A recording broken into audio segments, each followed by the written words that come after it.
আসসালামু আলাইকুম ভিউয়ার, আমি আপনাদের সঙ্গে আজকে মচমচে জিলাপি রেসিপি নিয়ে আসছি। আমার অলরেডি এই জিলাপির রেসিপি আছে, আমি এটাকে সময়টা কম দেখানোর জন্য নতুন করে এটা বানাচ্ছি। তো আমাদের তো রোজা অলরেডি 15টা রোজার মতো হয়েই গেল। তা আমাদের এখনও অনেকেই হয়তো জিলাপি বানাননি অথবা কিনে খাওয়া হয়নি। আর জিলাপি কিন্তু ঘরের তৈরি জিলাপি ভীষণ ভালো আর মচমচে হয়, আমি সেটাই দেখাবো। এই জিলাপি কিন্তু 7 থেকে 10 দিন আপনারা বাইরেই রেখে খেলেও মচমচে থাকবে, রসটা শুকায় যাবে না। সেই রেসিপি দেখাচ্ছি আপনাদের সঙ্গে। এখানে আমি আজকে 2 কাপের নিয়ে দেখাবো। এই যে মেজারিং কাপ অথবা যে কোনো কাপ দিয়ে আপনারা 2 কাপ ময়দা নিতে পারেন। আমি একটু বেশি করে করছি, এক বাসায় আমি যাব, তো একটু বেশি করে বানাই নিয়ে যাব, আর আমি বাসার জন্য রাখবো কিছু। তো দেখেন 2 কাপ ময়দার জন্য ঠিক এরকম, খুব বেশি নেওয়ার দরকার নেই। এই 2 কাপের কিন্তু অনেকগুলো কিন্তু জিলাপি হয়। 2 কাপ ময়দা, 2 কাপ ময়দার সঙ্গে আর কি লাগবে, বেসন। আমি যেটা দেখাবো, এই যে আপনারা আমরা যে বেসন দিয়ে বেগুনি টেগুনি ভাজি, সেই বেসনই 2 টেবিল চামচ, 2 টেবিল চামচ বেসন। তার সঙ্গে কর্নস্টার্চ, দেখেন এই যে কর্নস্টার্চ যেটা বলে বা কর্নফ্লাওয়ার বাংলাদেশি বলি আমরা যেটা, সেটা 2 চা চামচ, খুব বেশি না, 2 চা চামচ। এটা মচমচেটা করার জন্য কিন্তু এইটা লাগে, 2 চা চামচ। আর তার সঙ্গে আমি দেব এই চা চামচে ইস্ট, এটা হচ্ছে ড্রাই। দেখেন এই ইস্টটা, এটা কিন্তু দোকানে পাওয়া যায়, আপনারা বাংলাদেশে হয়তো বিভিন্নভাবে পাওয়া যেতে পারে। এখানে 1 চামচ ইস্ট, খুব বেশি না, দিয়ে আমরা হ্যান্ড উইক্স দিয়ে মিক্সড করবো। আরও কিছু ইনগ্রিডিয়েন্টস আছে, আমি ওটা একটু পরে দিব, একসঙ্গে দিলে পরে লামস হবে জন্য ওটা আমি এখন দিচ্ছি না। একদম এটা মিশাই নিয়ে এখন আমাদের পানি দিতে হবে। পানিটা আমার মনে হয় 1.5 কাপ লাগে। তারপরে আমরা পানিটা প্রথমে 1 কাপ দেখি, যে কাপ দিয়ে মাপবেন ঠিক সেই কাপের, 4 কাপ হলে 4 কাপ, 1 কাপ অবশ্যই আপনি ফার্স্টে দিবেন, আর 1 কাপ আমরা নিব। 1 কাপে কিন্তু পুরাটা লাগবে না, আমি ফর শিওর যে 1.5 কাপ, আমি 1 কাপ আর 1 কাপের মতো নিয়ে আগে করতে থাকি। আর এই গোলাটা কিন্তু আমাদের ওই তেল পিঠা বা পোয়া পিঠা যেটা বলে, ঠিক ওই রকম গোলাটা হবে। আমরা এটা দেখেন আরও একটু পানি লাগবে, আমি অবশ্যই আর একটু পানি দিই, 1/2 কাপের মতো।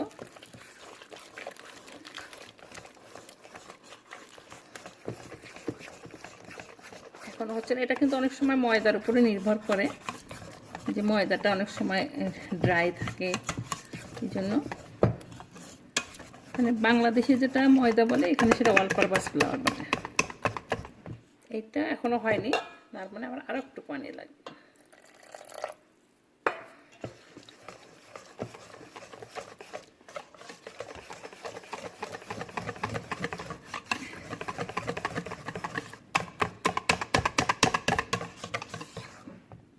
এরকম হবে গোলাটা। এর সঙ্গে আর একটা যে 2টা ইনগ্রিডিয়েন্টস আছে ওইটা আপনাদের দেখাইতে হবে, ওইটাতে টক দই।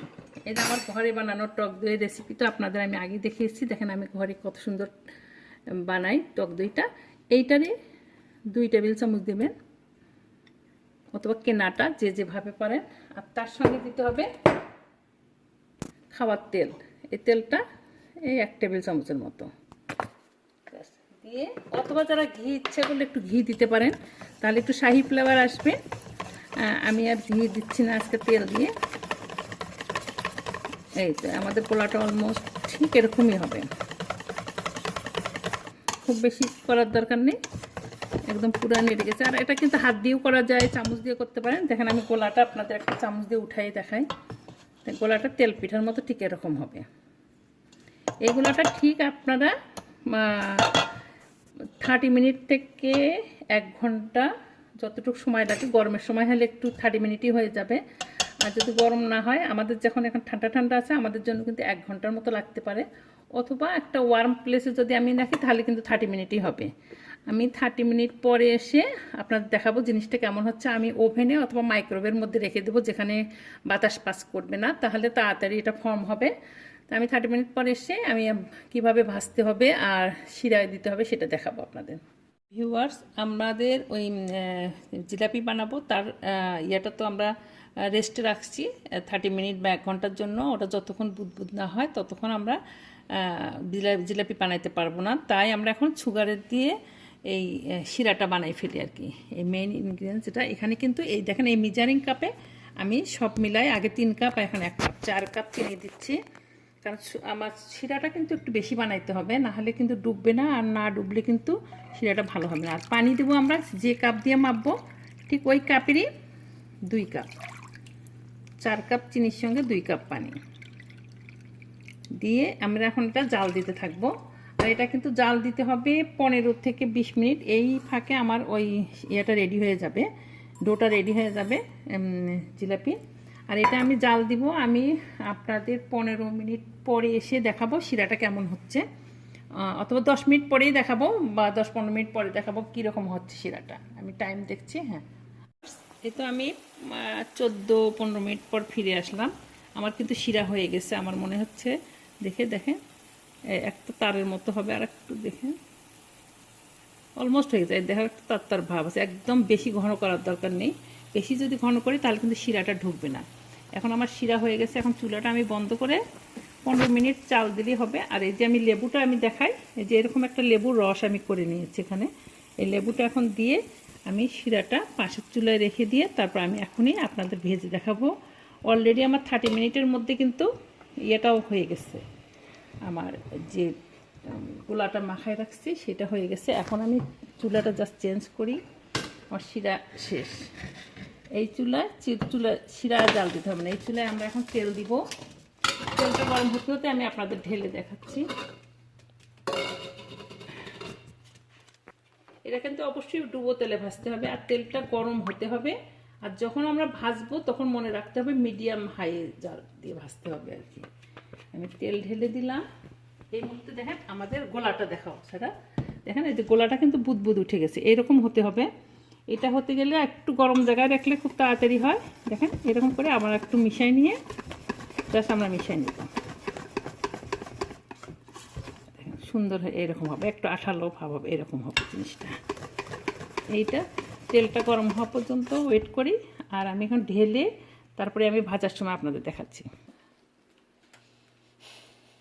ভিউয়ার্স, এই তো আমরা এই ধরনের এর মধ্যে ঢেলে নিব। এটা কিন্তু ওয়ালমার্টে পাওয়া যায়, আবার এরকম করতে পারেন, অথবা প্যানকেকের সিরাপের মধ্যেও নিতে পারেন।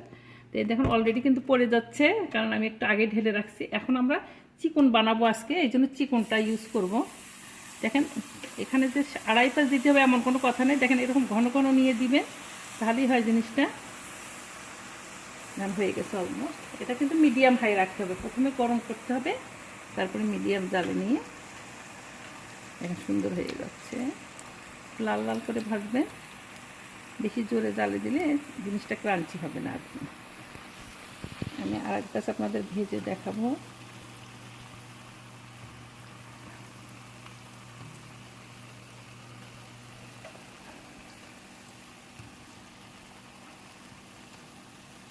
যারা কখনো জিলাপি বানানে, আমার ধারণা যারা এটা এই রেসিপি দিয়ে বানাবেন, আমি বলবো পারফেক্ট হবে রেসিপিটা।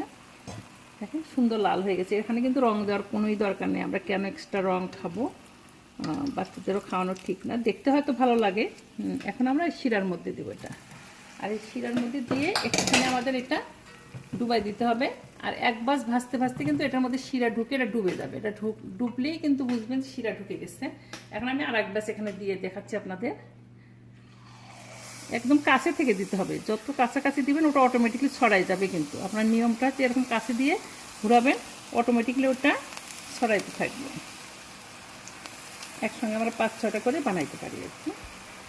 এটা হয়ে গেলে দেখেন অলরেডি কিন্তু ওটা ঢুকে গেছে শিরাতে, দেখেন কি সুন্দর অলরেডি ঢুকে গেছে, মচমচ হয়ে গেছে শিরা। এই শিরার কালার হইলেই কিন্তু দেখবেন এরকম চকচকে কালারটা আসে আর কি। এই যে আমি আপনাদের দেখাই, এর থেকে এরকম একদম পুরা টইটুম্বুর হয়ে গেছে শিরাতে ঢুকে।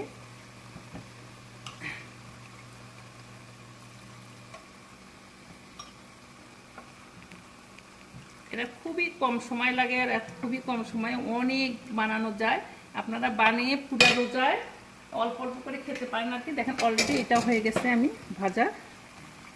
এইভাবে উল্টে আরেকবার আমি আপনাদের শিরায় দেখাই, খুব বেশি সময় লাগে না, 2-1 মিনিট উল্টা উল্টি করে ভাজবেন সুন্দর করে।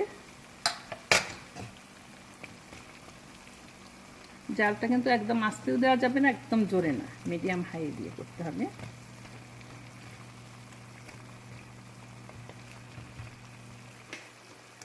এটা ভেজে ওইটাতে দেব। আর অলমোস্ট হয়ে গেছে আমাদের। আমি একটু পরে আপনাদের সার্ভ করে দেখাবো। এ তো হয়ে গেল মচমচে মজাদার জিলাপি। এই যে এইরকম কিন্তু আমি আরও 1 প্লেট বানিয়েছি। আমি এখানে 1 প্লেট দেখাচ্ছি, কারণ আমি যে বলবো যারা নতুন বানাবেন তারা অবশ্যই কিন্তু 1 কাপ দিয়ে প্রথম ট্রাই করবেন, তারপরে কিন্তু পরে বানাবেন। আর এখানে কিন্তু অবশ্যই মনে রাখতে হবে শিরাটা কিন্তু বেশি ঘন করা যাবে না, তাহলে কিন্তু শিরা ঢুকবে না। আর দেখেন আমি আপনাদের একটা ভেঙে দেখাই কত মচমচে, দেখেন কত মচমচে, শব্দ দেখেন, শব্দ হলে বোঝা যায় কত রসালো। তা আপনারা যদি ঘরে বানিয়ে খান অনেক সাশ্রয় হবে এবং আপনি জানবেন। আর একটা আপনাদের টিপস দেই, এই জিলাপি যদি আপনারা জিপলকে অথবা বক্সে করে ডিপ ফ্রিজ করে রাখেন, ওটা বের করলে কিন্তু একদম আগের স্বাদ, আগের মচমচে ভাবটাও থেকে যায়। তা আমি সাজেস্ট করবো আপনারা এটা বানিয়ে 7 দিন থেকে 10 দিন পর্যন্ত ইজি খেতে পারবেন। তা আপনাদের ভালো লাগলে অবশ্যই ভিডিওটি শেয়ার করবেন বন্ধুদের সঙ্গে। পরে অন্য কোনো ভিডিও নিয়ে দেখা হবে। আল্লাহ হাফেজ।